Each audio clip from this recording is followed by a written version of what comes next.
Biddy, I want to become a gentleman. I wouldn't if I were you. I don't think you would answer.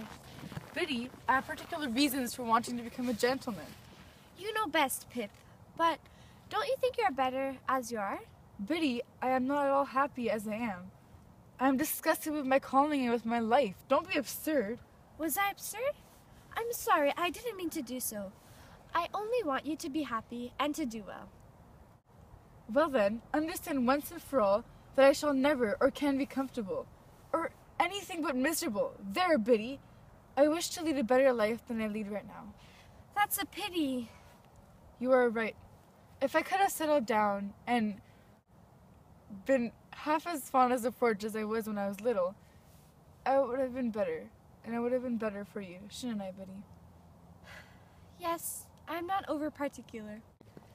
Instead of that, see how I am going, dissatisfied and uncomfortable? What would it signify, being coarse and uncommon, if nobody had told me so? That was neither a very true nor a very polite thing to say. Who said it? The beautiful young lady at Miss Havisham's.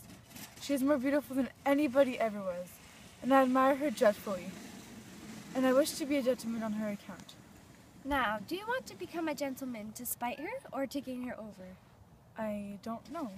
Because if it is to spite her, I should think, but you know best, that it is better and more independently done by caring nothing for her words. And if it is to gain her over, I should think, but you know best, that she is not worth gaining over. It may all quite be true, but I admire her dreadfully. Oh, it's okay, Pip. I'm glad for one thing, and that is that you have felt you could give me your confidence. And I'm glad for another, and that is that, of course, you may depend upon my keeping it and ever so deserving it. Now, shall we go home or continue walking? Biddy, I shall always tell you everything. Till you're a gentleman. But I never shall be, so that's always. Not that I have any occasion not to tell you anything, since you already know everything. I know. Ah, Biddy, I wish you could put me right. I wish I could. If only I could make myself fall in love with you. You don't mind me speaking so openly to such an old acquaintance. No, not at all. Don't mind me. If only I could do it.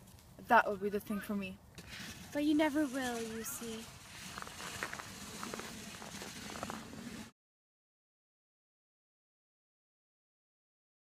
Estella, you know I love you. You know that I have loved you long and dearly.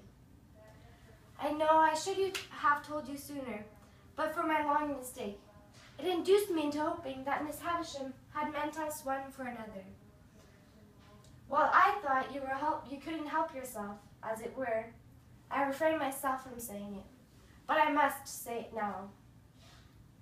I know, there is no hope that I may ever call you mine, Estella. I am ignorant of what may happen to me, how poor I may be, where I may go. But still, I love you. I have loved you ever since I first came into this house. It would have been cruel, horribly cruel for Miss Havisham to have played with my heart and to have me suffer through all these years if she had reflected on the gravity of the situation. But I think she did not. In her long endurance of her trial, she forgot about mine.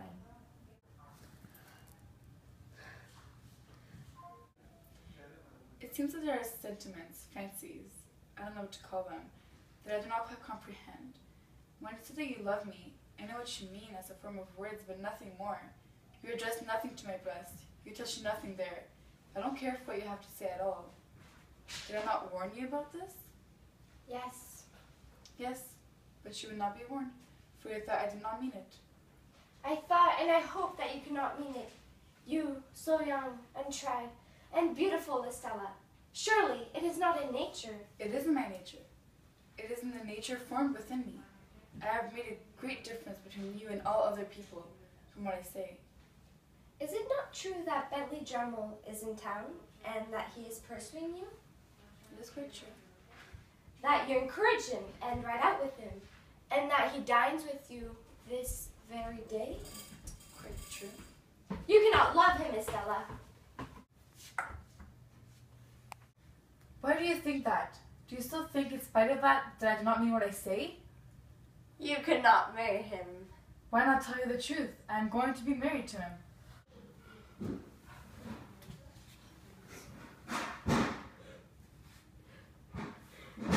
Estella, dearest Estella, do not let Miss Havisham lead you into this fatal step.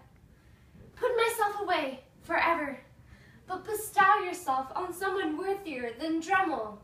Take someone that loves you dearly. It will be better for me and for your sake. I am going to be married to him. The preparations of our marriage are in making. I shall be married soon. Why do you injuriously announce the name of my mother from adoption? It is my own act. To fling yourself upon a brute, Estella? On whom should I fling myself away? Should I fling myself away on a man who would the soonest feel, if people do feel such things, that I took nothing to him? There, it is said.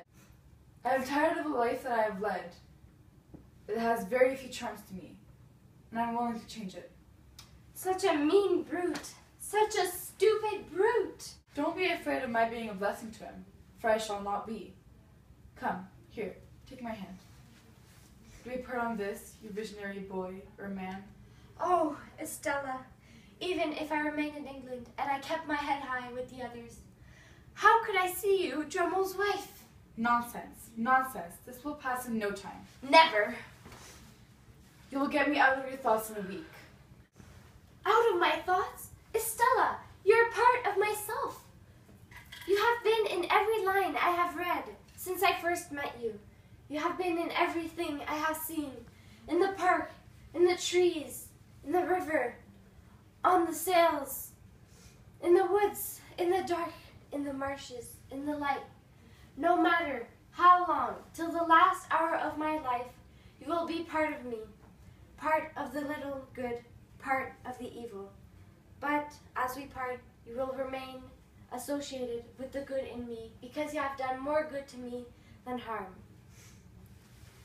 God bless you, Stella. God forgive you.